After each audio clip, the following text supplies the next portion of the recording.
Hello and welcome to Nerd Subculture. I'm your host Jared. And I'm Edwina. And doing our Once More with Feeling series on Buffy the Vampire Slayer. Today's episode is Season 3, Episode 12, Helpless. This episode first aired January 19th, 1999, written by David Fury and directed by James A. Contner. Eddie. This is a full spoiler podcast. I'm a huge fan, but Jared has never watched the series all the way through, and I'm trying to convince him it's worth his time. I think from here on out, for the rest of the season, we get some really good quality episodes. Oh, okay. I'm looking forward to that then. Yes. This one wasn't too bad, I guess. No, this was actually a good episode. Yeah.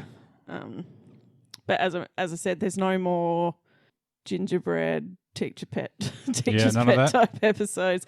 No PSA episodes. They've moved on from that now, haven't they? They're better than that. They don't need to, as I said before, adhere to sort of any quotas from networks or anything like that. They can they've been given a license to do what they want. I think when you're in your third season, I think you're pretty well established at this stage. Yeah. So good for them. Yeah. So from here on out, we get a lot of good episodes. Like we're talking 9. So it was good watching this one, rewatching this one for you? Yeah. I like this episode. It's so it's probably the scariest episode. It wasn't. Has a bit real dark, elements of horror in it. Yeah, I agree with that. And I think there's also I could go on about the music is just so anxiety. Like you were just riddled with anxiety watching this episode. Yeah. Yeah, it's great. Do you want to go into the synopsis? Yeah, all right. I'll do that and get back to it. In the library, Giles shows Buffy a variety of crystals to teach her how to identify them. Later on patrol, Buffy's strength suddenly deserts her and she is nearly killed by a vampire. Buffy reports the problem to Giles and demonstrates her poor performance when throwing knives at a target. At home, Buffy is disappointed to find that her father is too busy to take her to the ice show for her 18th birthday. She suggests to Giles that he could take her instead. Giles has Buffy stare at the crystal until she falls into a trance, then injects her with a mysterious substance. Meanwhile, Quentin Travers, the head watcher, sets up an extreme test for the Slayer, assisted by 2 men named Hobson and Blair. Buffy tries to intervene when Cordelia's argument with an aggressive suitor becomes physical, but she is casually knocked aside. Buffy enlists the help of her friends to figure out what is wrong. She visits Angel, who gives her a book for her birthday. He tells her that he saw her before she was the Slayer and how he loved her from the second he first saw her. Creepy. Kralik, the captive vampire intended for Buffy's test, Pills. breaks out of his straitjacket and turns Blair into a vampire. Giles goes to find Quentin at the Sunnydale Arms building, but discovers that Kralik is missing and Hobson is dead. Buffy, walking home alone, is confronted by Kralik. Blair chases her until Giles drives by and picks her up. At the Summers' home, Joyce hears a noise at the front when she finds Kralik wrapped up in Buffy's jacket. Just like Little Red Riding Hood. Giles tells Buffy that she has lost her strength due to the injections of muscle relaxant and adrenaline suppressor he had given her, and about the test. Furious, Buffy returns home where she finds a picture of her mother bound to a chair and gagged by Kralik. Buffy goes to Sunnydale Arms building, beats Blair unconscious, and then is chased by Kralik until his need for pills becomes unbearable. Buffy steals them away and finds her mother. Kralik breaks through the door and grabs his pills back, washing them down with a nearby glass of water. Buffy had filled the glass with holy water, causing Kralik to burn from within. Buffy frees her mother as Giles arrives and stakes Blair. Back at the library, Quentin congratulates Buffy on her accomplishment, but Buffy is also angry with him. Quentin tells Giles that he is fired because his relationship with the Slayer is more that of a father than a watcher. He tells Buffy that a new watcher will be assigned to her and warns Giles not to interfere before leaving. Buffy allows Giles to tend to her wounds. At home, Buffy has not yet recovered her strength and fails to open a jar in the kitchen. Xander tries unsuccessfully to open it, then he asks Willow to help him out. The end. Okay, Eddie. What have we got? All right. Yeah, this is probably the most tense and horror-centric episode of the entire series. And it really does have like some truly creepy horror elements to it. Yeah. And Buffy's actually vulnerable. Like she is true. Like this is probably the most vulnerable that she is in the entire series. There's sort of like last week, a little bit of mix of fairy tale into this episode. Like there's sort of this Little Red Riding Hood theme that kind of runs throughout with her, like she's wearing that red hoodie. Yeah, she's never worn that before, has she? No. Yeah. It kind of stuck out. I noticed I've never seen her wear that before. So yeah. The overalls of shame also. They make a also return. make a Yeah, return. you made a call on that. Yeah.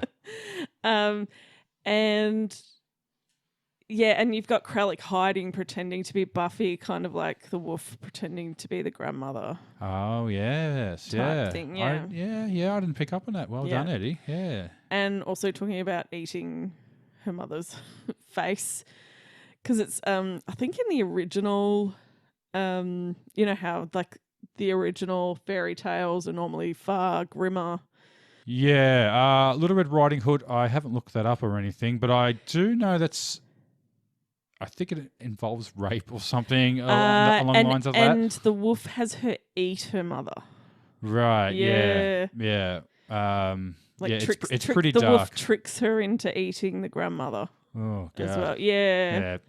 I didn't know about that part. I've sort of heard about the other one, but that's. You're thinking of Sleeping Beauty, isn't it? That has a bit of rape in it. No. There's definitely something in that with Little Red Riding Hood, and the red being symbolic of sort of something else as well. Okay. Yeah. Okay. I hope that answers a little bit your question. And I don't know, the stakes feel pretty high in this. Like it kind of escalates and it escalates and escalates. As I was saying before, Christoph Beck's score it's almost reminiscent of Psycho. That high pitched cello kind of. I think that's the violin stroking. Is that the violin? That's violin's doing that. Yeah. But he does use the cello as well. The dun dun dun dun. That's the cello. But the re. Yeah, but it's is slightly. It's not. Yeah, it's slightly similar, but also with those lower cello tones through it as well. But yeah. It's really good. So that's sort of the standout things of this episode. Sort of I could go into some talking points. Yeah, go on. What do you got? So let's talk about the Watchers Council, because they are these guys suck. Absolute worst. Representing the patriarchy. And they are using the loophole that we've talked about. What's a loophole? Where you just kind of put someone in a situation that they can't get out of and let the bad thing that's about to happen kill them. Well, you're saying in regards to the test. Batman on a train.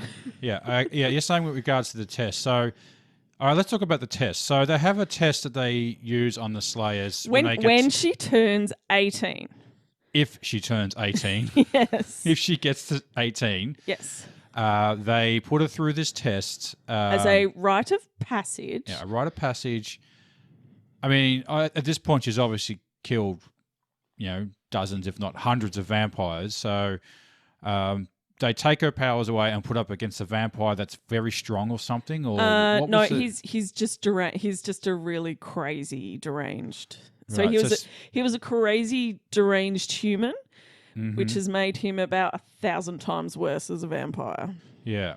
So he still needs his medication as a vampire. The vampire gene didn't fix that part of him, sort of thing. He still carried his mental illness with him. That's kind of interesting. That because you've seen in the past it can cure deadly diseases that you have. Yeah. So it can regenerate you in some way in that aspect that you won't have that deadly virus or deadly condition anymore. But maybe it doesn't work on your brain chemistry. But your brain, whatever your brain is so what it is. So apparently he had been quite highly traumatized as a child. So It sounded like it. He said he spoke a lot about his mother, and that's never a good sign. that he was tortured by his mother. Well, that's kind of similar to Drusilla. So she obviously had some mental illness when she was converted. So Yeah. and she still seemed to retain that when her vampire state. So I Yeah. guess that's canon. I guess. Yeah. So this test, this rite of passage, but yeah, it's actually just a system of control to keep the Slayers young and easily pliable, Yeah. and in line, so to speak. And he didn't really have any care in the world. Like, oh, you No. passed the test. Oh, well, good for you. You know. No, but he was also kind of like, oh, we're here for the greater good. We have to make sure the Slayers are strong, a really strong Slayer. Otherwise, we need someone to take her place. And I'm like, wouldn't a well-trained, experienced Slayer be more valuable to the greater good than a new, untrained Slayer? Yeah, it doesn't make sense at all. Unless you're trying to keep this. Well, the whole problem is that once a girl reaches 18, they probably don't want to spend their entire life killing things. Like perhaps Yeah. they might want a family and boyfriend and friends and a life and a job. But yeah, with less control if they have that, isn't it? Yeah, but they've got no control over them. So this way they keep their control. And it really is about controlling the Slayer. And I think from this point on, Buffy starts to mistrust the Watchers Council. And with good reason. They're not very trustworthy. Well, And no, they not at all. They also- basically just tried to kill her. They also haven't shown themselves to be overly competent. No, they haven't. They seem completely incompetent and irrelevant too. Yeah, Like she's doing all this without them being there. I mean, the only thing that they've, trained quote unquote Giles to train her. But where is Faith's Watcher? Like they should have a separate Watcher each. Like it seems really unfair that they're sharing the same Watcher. Well, it's not even sharing. He's not even bothering her with her. Yeah. She's off doing her own thing. Yeah, but I don't think Faith can handle, maybe she could handle a, I think Faith actually needs, that parental figure as well, and they're just completely ignoring the fact that that's what Faith needs. Instead, Yeah. she's been shared with another Watcher. It just makes no sense. Yeah. Yeah, no, they're deeply flawed. Yeah. The only other thing that I really had as a talking point was the room full of Polaroid pictures, and it is a great set piece. It's really, really creepy. But I think the logistics of actually him carrying that out would be very difficult. Yeah, funny enough, I actually looked up the price for Polaroid. So, I mean, how many Polaroid pictures up there? Like a few hundred? Oh, there was thousands. Thousands. So you're looking, this is on Amazon, you're looking about 46 Australian dollars for 60 shots. Yeah. So but this was, okay, that's now. But we have to remember, I was studying photography at the time, probably around the time that this was airing. Yeah. And by that stage, digital cameras had just come out, which had actually made Polaroids pretty much completely obsolete. It's not really. Polaroids are still pretty popular, though. Yeah, but they've had a comeback in a retro phase type thing recently. Well, I think they've still maintained some sort of growth there. No, but I'm talking about back then. It was when digital I know this because we used to do Polaroid transfers, which actually look really cool. But it was just so hard to get the Polaroid, the equipment to do it. Yeah. Because and again, the film was so expensive. Well, how much was it then? Can you remember? Oh, probably still $40 for 60 oh, shots. Probably not even. Yeah. Probably probably about $40, which is still quite expensive. 20 something years ago. Yeah. So if you had about 500 of those, that means he went up to the shops. Yeah, but also you had to go to a specialty camera shop to get it. Yeah, well, he didn't order online from Amazon, that's for sure. Yeah, to get it now, I don't even know. As I said, you could probably only get it online now. So what did we say? Oh, no, the all four walls were covered. Easily 1,000. You want to say 1,000? Yeah. Okay, so he would have needed about probably 16 of those rolls. Yeah. Okay, so he would have spent about nearly $700 on Polaroids. Also, that would have taken a long time to do. And also, don't shake it. them. Don't shake it like a Polaroid. Yeah, Polaroid had to give an announcement because Outcast Shake it like a Polaroid picture. was giving out misleading instructions what to do with Polaroids, and do not shake them. We recommend you don't shake them, even though everybody shakes them. You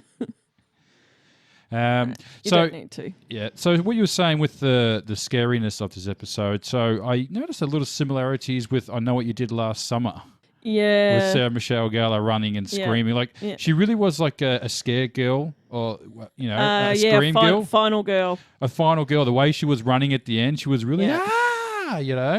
running around, help, and then waving people down and looking really panicky. So it seemed really out of character for her. So there's that. Yeah, definitely. Now, had you seen this episode? No, never seen this episode. All right. This episode cements Giles as Buffy's father figure. Like, though he does let her down, like, her dad is now at the point where he's completely absent from her life. Yeah. And, it's sometimes that person who lets you down one too many times. Yeah. I don't think we even hear of Hank Summers again. For the rest. He doesn't come back? He does not come back at all. Oh, okay, we never see him again. No, okay. But even Buffy can't even contact him. You get her like sort of this loss of innocence with this episode where pretty much all the authority figures around her disappoint her so much. And it's heartbreaking, like that scene with Buffy in the library with Giles. Yeah, and him telling what he's been doing to her. Yeah. So he did it at the start then because he asked her to look at the when I rewatched it, he asked her to look at that blue glass and look intently of it. Then it cuts. Yeah. And then the next scene when she's fighting the vampire, her powers just suddenly disappear. Yeah. And she is absolutely heartbroken. And it's even more heartbreaking when she's trying to ask him to go to the ice show with her and he's completely ignoring what she's asking. He doesn't even register it. Like he's just so a little distracted at the fact he's got to drug her. Yeah. And just can't sort of focus on what she's saying. But also her loss of trust for the Watchers Council, because I think up until that point she thought that they were on her side. Yeah. And now she realises that they don't give a shit about the Slayer. Which is why they even exist. It's, we've touched on this before. So, yeah. So, and I think this is when she starts sort of seeing things in a similar light to Faith. In what way is that? Well, Faith has a general mistrust of authority. Oh, yeah. Oh, yeah. We have another birthday episode of Buffy, and I think we get one nearly every season. Right. And yeah. her birthday is generally cursed. Nothing good happens on her birthday. Nothing good ever happens on Buffy's birthday. Yeah. Yeah. And no one seemed to acknowledge it even, I think. With her friends? They didn't do anything for her? Or? I think because she was going somewhere, like she was meant to go to the ice show with her dad. Oh, yeah. They asked her if she wanted to party and she said no. Well. So, but yeah, I don't know, turning 18 is a big rite of, is it a big rite of passage in America? Yeah, that's a good question because in Australia, that's the age when you can get your license and you're allowed to drink and stuff. So I know, but that's every state. Like I think South Australia, you can get your license at 17. 16. 16, is it? Yeah. Ooh. Yeah, well, I think that's funny. Like I think some states in America, you can get your license at that young age, but I think the majority of them, you can't drink until 21. In the US? In the US, yeah. I think you can get driver's license younger than that. So I always thought the big one here is that 18 is our legal drinking age. Yeah, so that's usually the big one.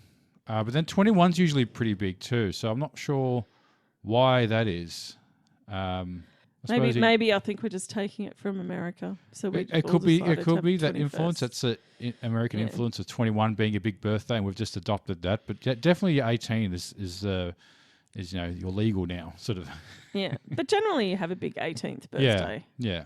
I suppose when you're young, you have lots of big birthdays, don't you? So even your 20th birthday is pretty big. I don't think I had a big 18th and a big 21st. Yeah.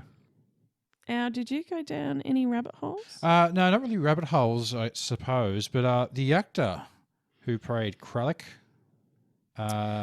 Jeff Cobber. Yeah, he's such a great villain. This guy, I mean, he's got such a unique look, and every time I see this guy in something, I've actually learnt his name now, and I'm not going to forget it now. I've seen him in so many. I mean, if you look at his IMDb page, he's been in everything. Oh, and if I could just do a little quick roll call here. So his first credit, Law and Order? V. V. He was in V.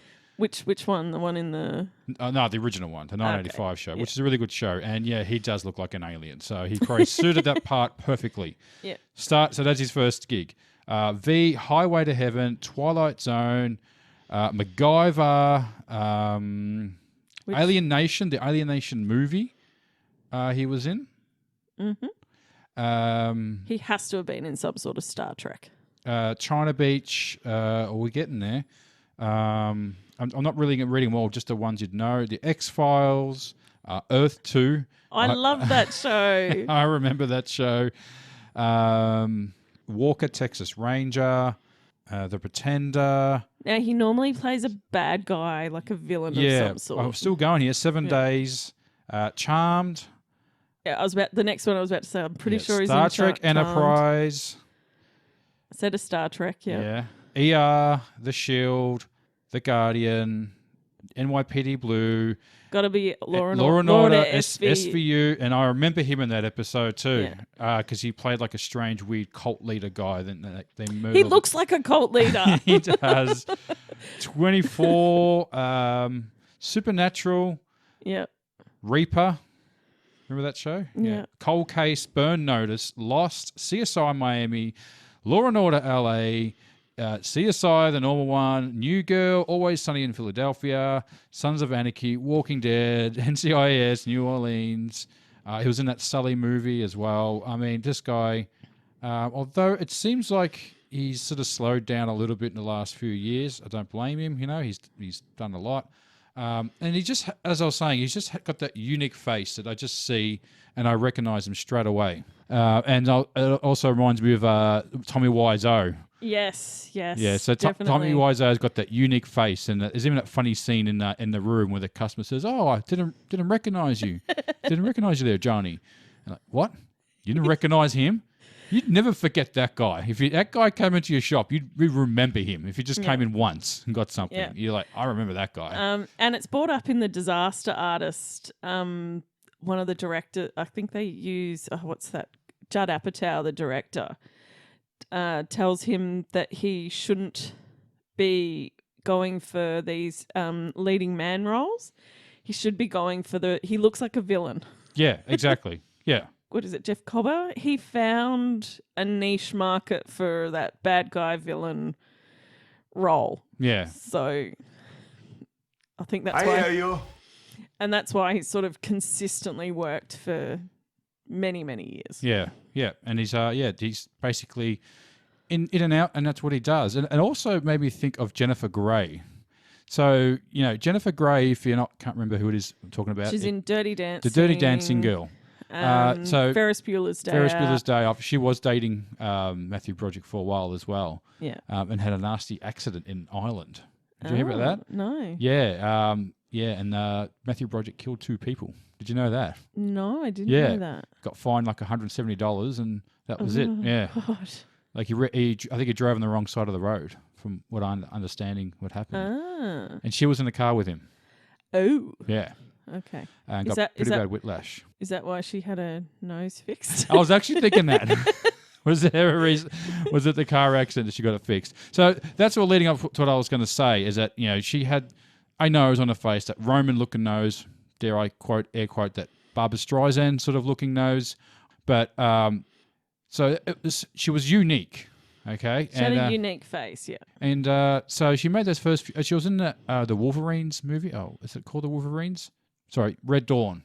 Red Dawn. Which starred Patrick Swayze as well. So she starred with him twice in a few years. Yeah.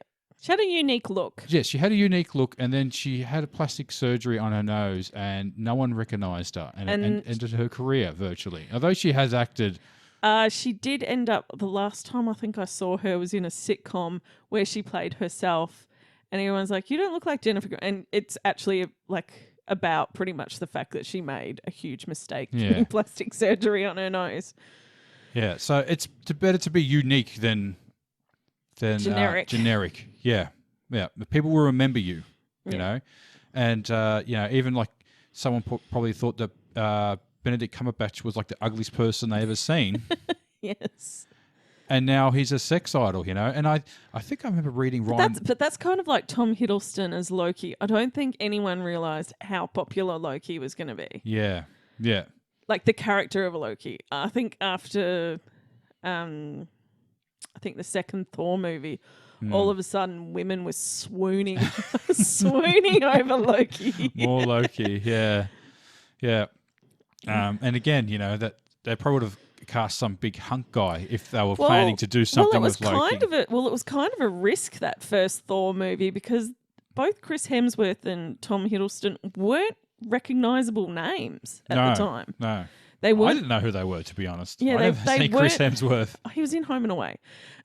Actually, no, I knew him from Star Trek. Before or after Star Trek? He's not in Star Trek. Yeah, he is. Chris Hemsworth is. Oh, yeah, he's at the start. He plays his father at the start. Yeah, that little So he intro. plays the father of Chris Pine. Why do I always want to call it? Say it that way. Christopher Pine. Christopher Pine. David Hayden Jones, who plays Hobson, was in Supernatural as a similar, as part of a similar organisation called the Men of Letters. But he's part of Sam and Dean Winchester are part of the Men of Letters. Well, they're in one of the Men of Letters bases in America. Yeah. And they find out that there's actually like other divisions around the world. And one of them's in Britain, and they have one of the Men of Letters guys. But yeah, they're not good. They're not really good, and they're not really evil. Mm-hmm. They just like their letters, huh? Yeah, you know, it's that we're doing it for the greater good. Right. The greater good. Oh, I've heard that one before. And just the other guy, Blair, was it? Yep. So Dominic Keating. Yep. So I thought he looked familiar. Star Trek. Yeah, Star Trek Enterprise and many other things. He's a main character in Star Trek. Yeah. So look, I go, he looks familiar. Yeah, that's him. Because actually you were sitting there going, he looks really, really familiar. And I didn't want to look him up because I don't want to look up people or and things. He just said, have I seen him in something, or does he just look like Martin Short? Yeah. I think he gets that a lot. Yeah. Let's get Martin Short here. Or younger Martin Short. A Martin Short type. Yeah. Well, that's how some actors get cast. They're like, because you know Meth Damon. Yeah, Meth Damon. Well, he was actually cast as a younger version of Matt Damon in a movie. I'm not sure what movie it was. But yeah, he was cast as a younger version of Matt Damon. Yeah. So it does happen. Yes. And then they go on to have their own career. Yes, as Meth Damon. Just because he was in Breaking Bad. Yeah, he's in Breaking Bad. Yeah, they call him Meth Damon now. Should we go into question? Yeah, Jane? I'm ready. Let's do it.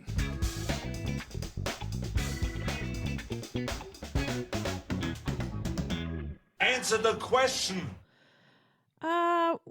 Jared, which character was your favourite? You know what I'm going to say, don't you? Kralik. It's Kralik. Yeah. Yeah, I had Kralik too. He's so scary. Yeah. So threatening. Every scene with him in there. Chewing that scenery to perfection. Yeah, it's what he's hired to do. And he does it well. Well, you know that they bring back that actor. Because you said that to me as well. No, what did I say? I think I'm glad to see that guy's gone. Not to he'll come back as a witch or a warlock or anything like that. Yeah, I have a feeling you might have seen that. And that just goes to my point. I saw him in one scene and recognised him. Yeah. And it's almost like the other guy's been in it a couple of times too. The bounty hunter alien from it's the same thing as well, you know. Yeah. So I don't think they get lead roles because I think they're too distracting. They're just meant to be there in the background. Yeah, they don't have the face of a leading man though. No, they don't. Yeah. They do have that very chiseled villain look. Yeah. Always a villain. Um, And I was actually watching some videos with him too, and he seemed like a really nice guy as well. Yeah, I've heard him in interviews and stuff. He's He was talking about The Walking Dead and the scene where they had to. It was a scene where Rick ripped out the piece of flesh from his neck. That's how we killed him. Oh, Do okay. you remember that scene? And No. I said, it was like 4:00 in the morning, in the middle of the night. It was freezing cold, and that Andrew Lincoln like ripped out a piece of raw chicken in his mouth. And apparently, he wanted to do it to make it look real. Okay. It's commitment. Which character do you love to hate? So the Quentin Travers. Quentin Travers and the Watchers Council, the true villains of this episode. Oh, definitely they are. Yeah. The true villains. Apparently, of this. they made the name Quentin Travers as the most English name they could think of. I don't know. That Blair guy was pretty. Tony Blair. Tony Blair. That's what I thought of the moment I heard that. Tony Blair. Yeah. Hobson. That's what you've got. That Hobson. Oh, I think it's a chain, isn't there, or something? Yeah, Hobbs, yeah. There's Hobbs and something. Yeah, there's some sort of chain in Britain. Hobson something. Hobbs and Sons. Yeah. Hobbs and Sons. Is that it? Yeah. Yeah. I can't quite remember. I've got the logo in my head, Remember the logo. but I can't actually remember what it was. Okay. What was the most memorable fight scene?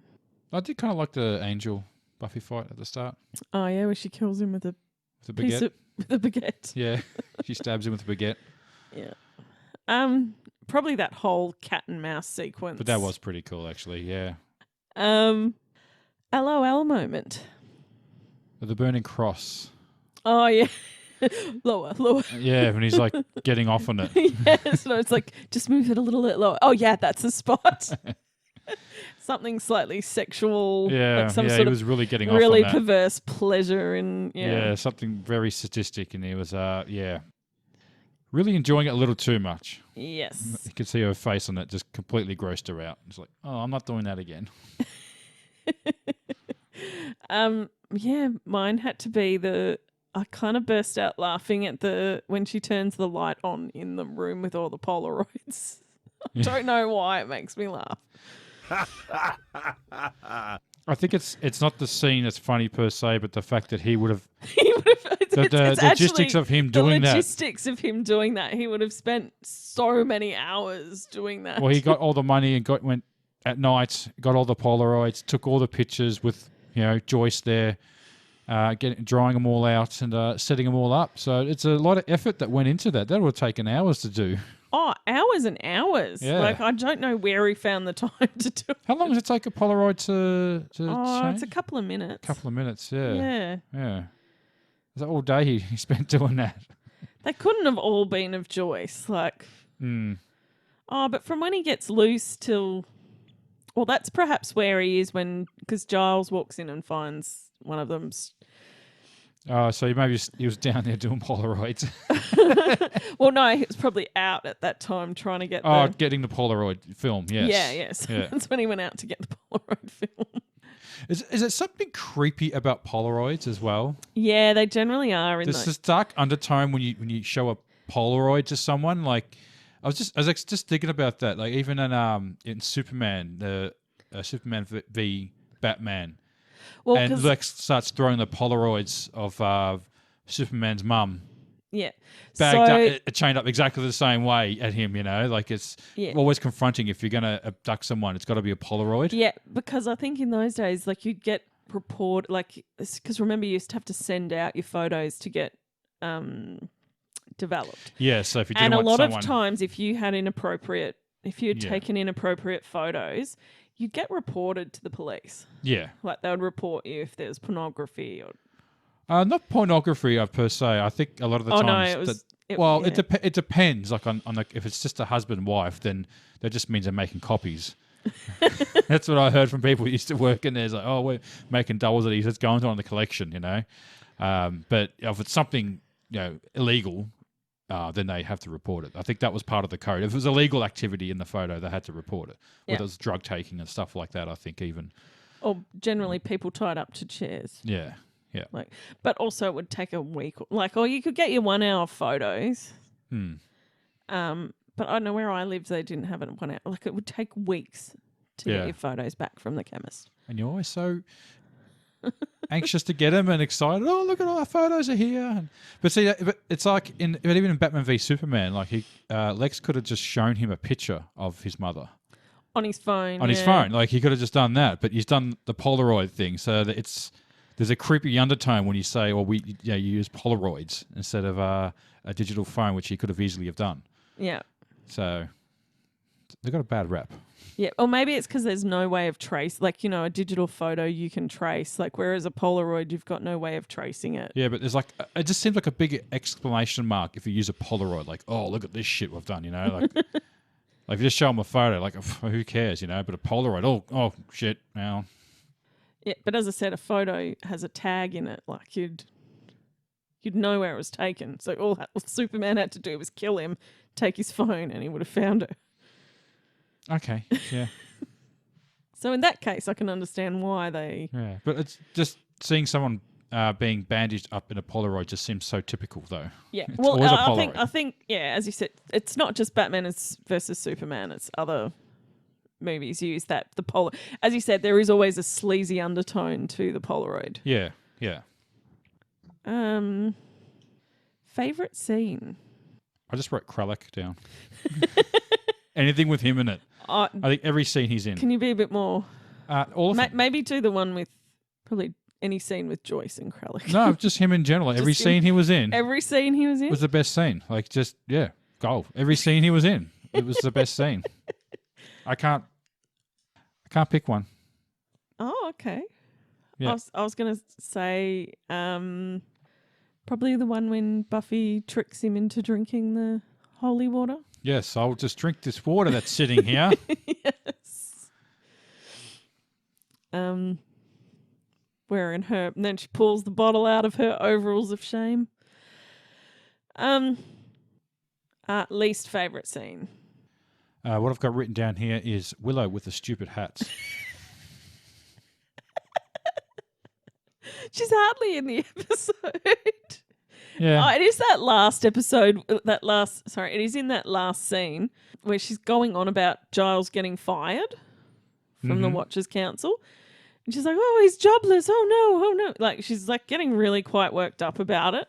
Yeah. I'm like, he hasn't been fired from being a librarian. Yeah. He's just been fired from a job that he's probably going to keep doing anyway. Mine is when Quentin is all, the test is still valid, blah, blah, blah. But Giles, you're fired. You have the father's love for the girl. Oh, absolute disgust, How dare you care about her? Yeah. And as we know, that's what gives Buffy power, is actually having these connections in the world, having, love and support from people. Yeah. Like, it is important, and they don't hold it they hold it in complete disregard. Yeah. Someone needs to blow him up or something, I reckon. Yeah. Just saying. Just saying. Maybe. Just saying. Just one day, maybe. Favorite quote? The conversation between Buffy and Angel. Buffy says, nice attempt at casual. Actually, I do have a date. Older man, very handsome. Likes when I call him daddy. And Angel responds, your father. It's your father, right? Yeah. My favourite quote is from Buffy after she gives tricks Kralek into drinking the holy water. And she says, if I was at full Slayer power, I'd be punning right about now. Mm-hmm. That was a good one, actually. I like that one. Yeah. Best Cordelia freakout moments. I like the part where it's impeccable timing on her part, where Buffy and Giles having that super deep argument, and she comes storming in, oblivious to what's going on. Have you got this as well? Yep. Okay, I'll read it out.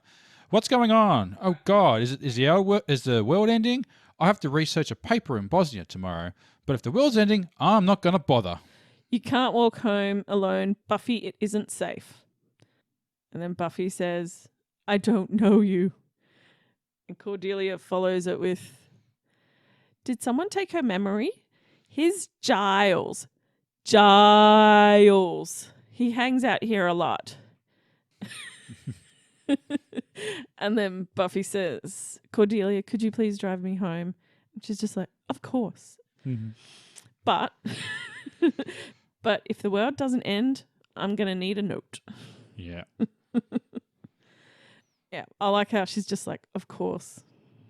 Like, without Well, she finally works out what's going on. Like, she's just walking into something, a big confrontation between Giles and Buffy, and she's, suddenly realised that, I think something else is going on here. Yeah, but she's no longer in bitchy Cordelia mode anymore. Yeah. She's back being friends with them, Yeah. so to speak. Who gets the wooden spoon? Yeah, Quentin Travers and the Watchers. The Watchers Council. Yeah. So I'm like, and then they still claim it as, oh no, it was a success. How was it a success? Yeah, I'm shaking my head. It's not a success. It's, yeah. Your vampire got free, Killed 2 of your guys. brutally murdered one, Mm-hmm. and turned the other one into a vampire. Yeah, abducted someone as well, and Abducted your Slayer's mum, so got her involved. absolute success. Go pat ourselves on the back, I think, for this one. No, but is it one of those things where it all turned to hell, and then you turn around and say, "Oh yeah, it was supposed to go that way." And no extra charge. Mm-hmm. Yep, it was supposed to go that way. Yeah, That's the way it was meant to go. Oh, just part of the plan. Yes, exactly. Who's the MVP of the episode? Oh, I think Buffy had Yeah. to be MVP. Yeah. Fight the patriarchy. Oh God, not this again. What do you rate the episode out of 10? I gave it 4 baguette steaks out of 10. Only 4? 4, yeah, maybe Really? 5. I can go 5. 5. I think give it's about a 1 5. extra for Zalek. Yeah, Okay. Zalek. Kralik. Kralik. Sorry, Kralik. Yeah, I'd probably go 7 out of 10 hypnotizing crystals. Yeah. Do those crystals come back? Never. No. Damn it. You'd think that'd be... They seem really helpful and powerful. Like you could just subdue someone quite easily with that. Do they work on vampires? I don't know. Oh, well. I don't know. I didn't think vampires could show up in photographs, but apparently they can. Oh, yeah. Because, like, cameras use mirrors. That's a good idea. I just thought of that, yeah. It almost looked like something from How I Met Your Mother in some of those photos. Yeah, yeah. Ba-ba-ba-ba-ba. Yeah. All right. So we're at the end now, Eddie. Was there anything else you wanted to throw in throw on the bus? Me under the bus or anything? Nope. No? Well, I think we can wrap this up for today, can't we, Eddie? So I hope you've enjoyed listening to us. My name is Jared. We are Nerd Subculture. And you are... I'm Edwina. And you're Edwina. And where can you find us, Edwina? You can find us on TikTok, Twitter, Instagram. There is a Facebook group, and you can email us at nerdsubculture@gmail.com. And always be sure to like, share, subscribe, and we'll catch you next week. Take care. Bye.